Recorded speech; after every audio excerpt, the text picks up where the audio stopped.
Welcome to కీటాక్స్. గాలిలో మేడలు అని మనకు ఒక ఇడియం ఉంటుంది. ఇది ఎంత మాత్రం ఇడియం కాదు, వాస్తవం చేసి చూపిస్తాం అని దుబాయ్ అంటుంది. ఎందుకు అంటే గాలిలో వేలాడే సిటీని, భారీ భవంతుల్ని నిర్మించి చూపిస్తాం అని దుబాయ్ రెడీ చేసిన ప్లాన్ చూస్తే కళ్ళు చెదురుతాయి అన్నట్టు. దీనికి ఏపీతో ఒక సరదా రిలవెన్స్ కూడా ఉంది. ఆ వివరాలన్నీ చూద్దాం. This is KeyTalks for you.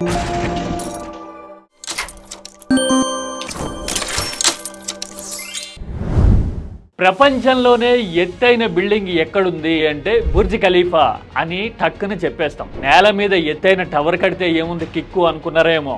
ఇప్పుడు దుబాయ్లో గాలిలో వేలాడే టవర్స్ నిర్మాణం మీద ప్లానింగ్ జరుగుతోంది. అంటే భూమికి దాదాపు 50,000 కిలోమీటర్ల ఎత్తులో గాలిలో వేలాడే టవర్ల నిర్మాణం సాధ్యమే అని కన్స్ట్రక్షన్ నిపుణులు చెప్తూ ఉన్నారు.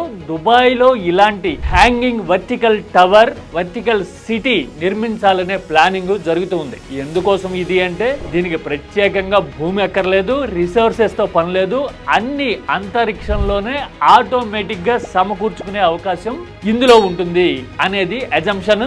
ఇప్పటి వరకు చేసిన ప్రయోగాల్లో నిర్ధారణ అవుతూ ఉన్న విషయం. సోలార్ ఎనర్జీతోనే సొంతంగా పవర్ క్రియేట్ చేసుకోవడము, గార్డెన్స్, వాటర్ ఫెసిలిటీ లాంటివన్నీ కల్పించుకోవడం ఇందులో సాధ్యం అంటున్నారు. ఇది చూస్తే ఈ మధ్యన వచ్చిన కల్కి సినిమాలో కాంప్లెక్స్ గుర్తొస్తుంది.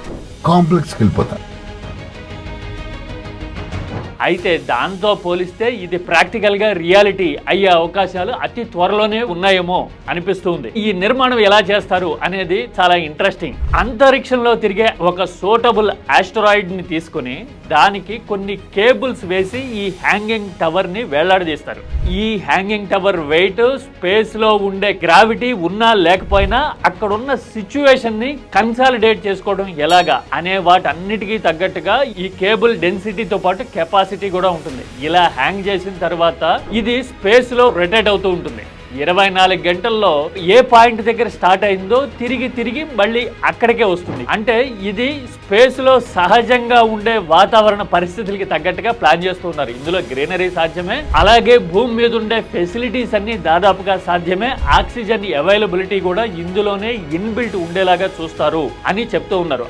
లివింగ్ కండిషన్స్ అన్నీ ఉంటే గనక ఇది నెక్స్ట్ ఆల్టర్నేటివ్ టు ఎర్త్ అవుతుందా అనే ఇంట్రెస్టింగ్ డిబేట్ మొత్తం ప్రపంచం అంతా జరుగుతుంది.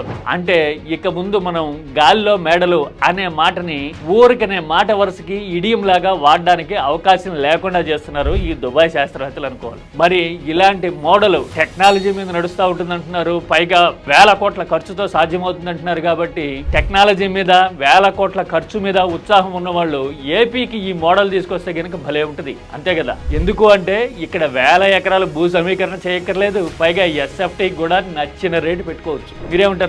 This is Keytalks.